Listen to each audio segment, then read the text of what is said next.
السلام علیکم ورحمۃ اللہ۔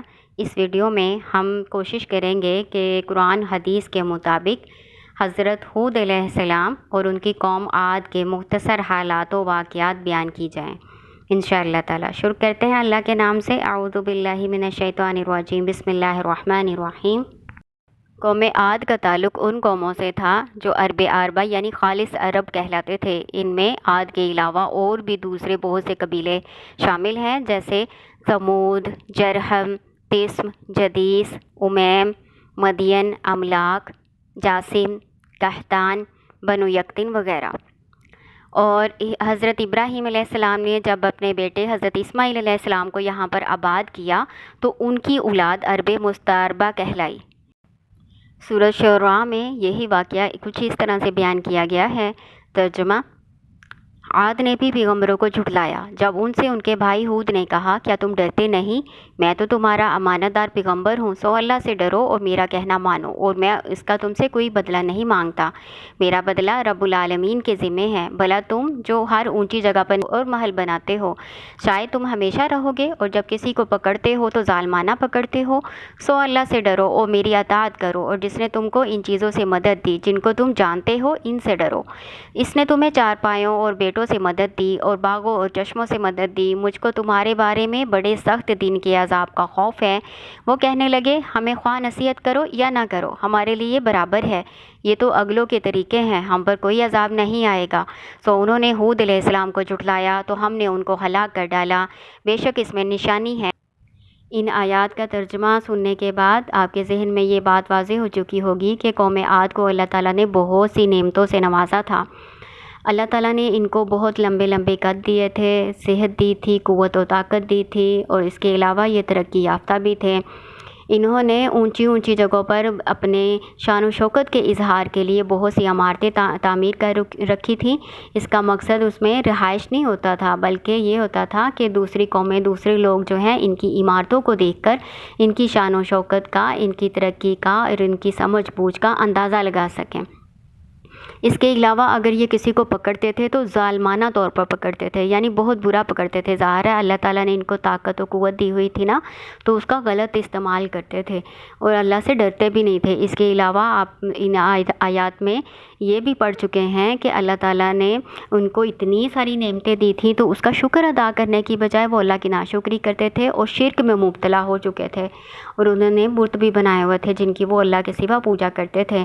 اور آپ نے اس میں یہ بھی پڑھا کہ جب ہود علیہ السلام نے ان کو سمجھانے کی کوشش کی تو انہوں نے ان کا انکار کیا، تکذیب کیا، اللہ کی آیات کا انکار کیا۔ سورۃ اعراف میں ان کی قوم کا قول ذکر ہے۔ ترجمہ میں آپ کو بتاتی ہوں۔ بسم اللہ الرحمن الرحیم۔ کیا تم ہمارے پاس اس لیے آئے ہو کہ ہم اکیلے اللہ ہی کی عبادت کریں اور جن کو ہمارے باپ دادا پوجتے چلے آئے ہیں ان کو چھوڑ دیں؟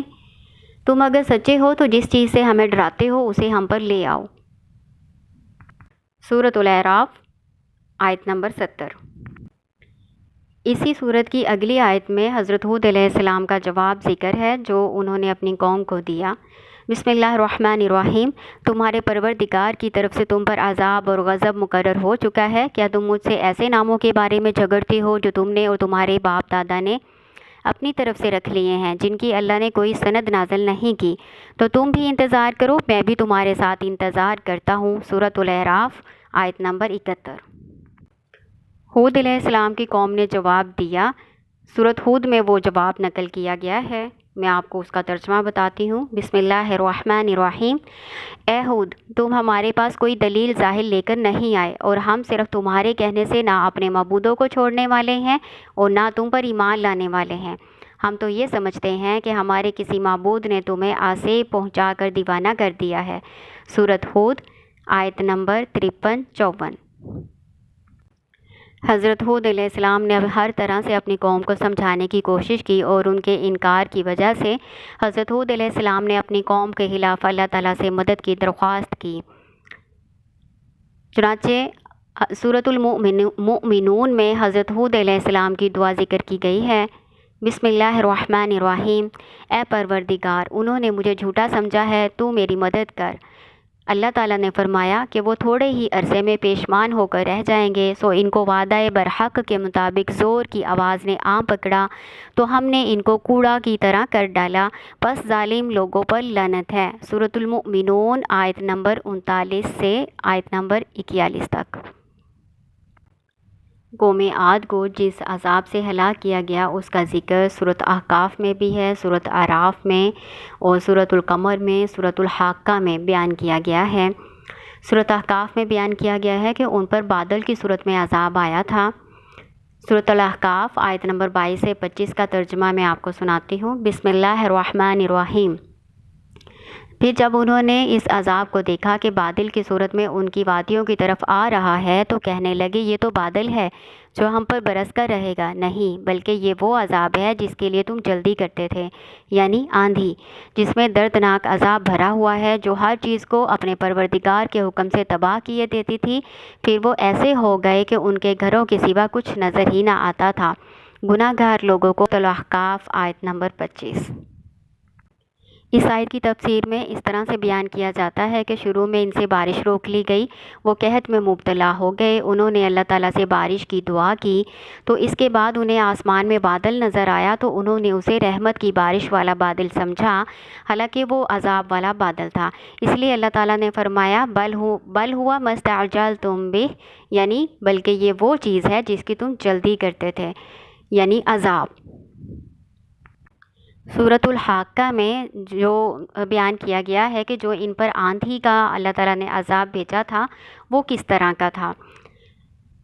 بسم اللہ الرحمن الرحیم۔ اور وہ جو عاد تھے سو برباد ہوئے ٹھنڈی سناٹے کی ہوا سے کہ نکلی جائے ہاتھوں سے، مقرر کر دیا اس کو ان پر 7 رات اور 8 دن لگاتار، پھر تو دیکھے کہ وہ لوگ اس میں پچھاڑے ہوئے پڑے تھے، گویا وہ جڑیں ہیں کھجور کی، پھر تو دیکھتا کوئی ان میں ہے بچا ہوا۔ ان آیات میں یہ بتایا گیا ہے کہ عاد کو اللہ تعالیٰ نے ایک ٹھنڈی تیز چلنے والی ہوا سے جو سرکش تھی، یعنی سرکشی حد سے بڑی ہوئی، اپنی حد سے بڑی ہوئی ٹھنڈی ہوا، تیز چلنے والی ہوا تھی، اس کے ساتھ ہلاک کیا گیا تھا۔ اور یہ جو ہوا تھی یہ آندھی کا طوفان ان پر 7 رات اور 8 دن جو ان کے لیے منحوس تھے ان دنوں میں ان پر مسلط کی گئی تھی، تو وہ اس طرح سے ہو گئے جیسے کھجور کے کٹے ہوئے تنے ہوتے ہیں، گرے ہوئے تنے ہوتے ہیں، اس طرح سے ہو گئے تھے۔ کھجور کے تنوں سے اس لیے تشبیہ دی گئی ہے کیونکہ وہ لمبے لمبے قدوں والے لوگ تھے، اس لیے اللہ تعالیٰ نے ان کو کھجور کے تنے سے تشبیہ دی ہے۔ اور اس سے کھجور کے تنے سے تشبیہ دینے کا ایک مقصد یہ بھی ہے کہ کھجور کا جو پودا ہوتا ہے نا، اگر اس کا اوپر والا حصہ کٹ جائے نا تو پھر وہ دوبارہ اگنے کے قابل نہیں رہتا، تو اس لیے بھی تشبیہ دی گئی ہے کہ اللہ تعالیٰ نے ان کی نسل ہی ختم کر دی تھی۔ سورۃ القمر میں بیان کیا گیا ہے، بسم اللہ الرحمن الرحیم۔ ہم نے ان پر سخت منحوس دن میں آندھی چلائی، وہ لوگوں کو اس طرح اکھیڑ دیتی تھی گویا اکھڑی ہوئی کھجور کے تنے ہیں۔ سورۃ القمر آیت نمبر 19 اور 20۔ ایک بات کا آپ نے خیال رکھنا ہے کہ منحوس دن جو آپ نے پیچھے بھی پڑھا سورۃ الحاقہ میں بھی ذکر کیا گیا اور یہاں سورۃ القمر میں بھی ذکر کیا گیا، تو یہ کوئی منحوس دن بدھ کا دن نہیں ہے جیسے لوگ سمجھتے ہیں کہ وہ نحوست والا دن ہے۔ حالانکہ اللہ تعالیٰ نے تو پورا ہفتہ ان پر یہ طوفان چلایا تھا نا، آندھی والا طوفان، تو یہ ان کے لیے منحوس تھے، ان کی نحوست کی وجہ سے، ہمارے لیے نہیں ہے۔ سورۃ الزاریات میں ذکر کیا گیا ہے، بسم اللہ الرحمن الرحیم۔ اور عاد کی قوم میں بھی نشانی ہے جب ہم نے ان پر نامبارک ہوا چلائی۔ ویسے تو عقیم کا مطلب بانجھ ہوتا ہے، لیکن یہاں پہ نامبارک یعنی ہر خیر سے خالی۔ قوم عاد کے لیے وہ ہر خیر سے خالی تھی، ان کے لیے اچھی نہیں تھی۔ وہ جس چیز پر چلتی اس کو ریزہ ریزہ کیے بغیر نہ چھوڑتی تھی۔ ان آیات کا ترجمہ سننے کے بعد آپ کو کیا سمجھ آتی ہے کہ قوم عاد کو کس طرح سے ہلاک کیا گیا؟ ان ساری آیات کو سامنے رکھیں تو سمجھ آتا ہے کہ ابتدا میں ان سے بارش روک لی گئی تھی، قحط کی صورتحال پیدا ہو گئی تھی، خشک سالی ہو گئی تھی، تو انہوں نے اللہ تعالیٰ سے دعا کی تو اللہ تعالیٰ نے ان کی طرف ایک بادل بھیجا۔ انہیں لگا کہ یہ بادل جو ہے نا رحمت کی بارش برسائے گا، لیکن اس میں تو عذاب تھا، وہ عذاب جو آندھی اور طوفان کی صورت میں ان پر 7 رات اور 8 دن مسلسل قائم رہا۔ اور اس میں کوئی شخص نہ بچ سکا۔ یہ ہوا پہاڑوں کے اندر اور غاروں کے اندر بھی داخل ہو جاتی تھی اور لوگوں کو ان سے نکال کر اٹھا کے پھینکتی تھی، یہاں تک کہ ان کے مضبوط مکان اور پختہ محلات جو انہوں نے تعمیر کیے تھے نا، اس کو بھی ریزہ ریزہ کر دیتی تھی۔ اور یہ وہ لوگ تھے جن کو اپنی طاقت و قوت پر بڑا ناز تھا، بڑا فخر تھا، اپنی پختہ عمارتوں پر بڑا فخر تھا، حالانکہ وہ کہا کرتے تھے کہ ہم سے زیادہ طاقتور کون ہے؟ تو اللہ تعالیٰ نے ان پر وہ ہوا مسلط کر دی جو ان سے بھی زیادہ طاقتور تھی۔ تو میں نے قوم عاد کے بارے میں ساری باتیں تفصیل سے آپ کو بتا دی، قرآن کی روشنی میں، قرآن کے ترجمے سے میں نے یہاں پر واضح کر دیا ہود علیہ السلام کے بارے میں اور ان کی قوم عاد کے بارے میں، کہ کس طرح سے انہوں نے اپنے رسول کی نافرمانی کی، ان کی بات نہ مانی، اللہ کی آیات کو جھٹلایا، بلکہ اپنے منہ سے عذاب کو طلب کرتے تھے، تو اللہ تعالیٰ نے ان پر عذاب مسلط کر دیا۔ چنانچہ ہمیں قوم عاد کے حالات و واقعات سے عبرت حاصل کرنی چاہیے، ہمیں اپنے نبی صلی اللہ علیہ وآلہ وسلم کا اسوہ حسنہ اپنانا چاہیے۔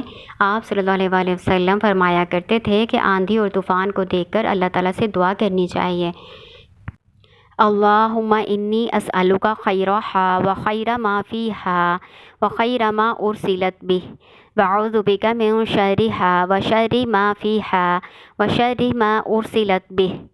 اے اللہ، میں تجھ سے اس کی بھلائی مانگتا ہوں اور جو کچھ اس میں ہے اور جو کچھ دے کر وہ بھیجی گئی ہے، اس کی بھلائی مانگتا ہوں، اور اس میں اس کے شر سے تیری پناہ میں آتا ہوں، اور جو کچھ اس میں ہے اور جو کچھ وہ دے کر بھیجی گئی ہے، اس کے شر سے پناہ مانگتا ہوں۔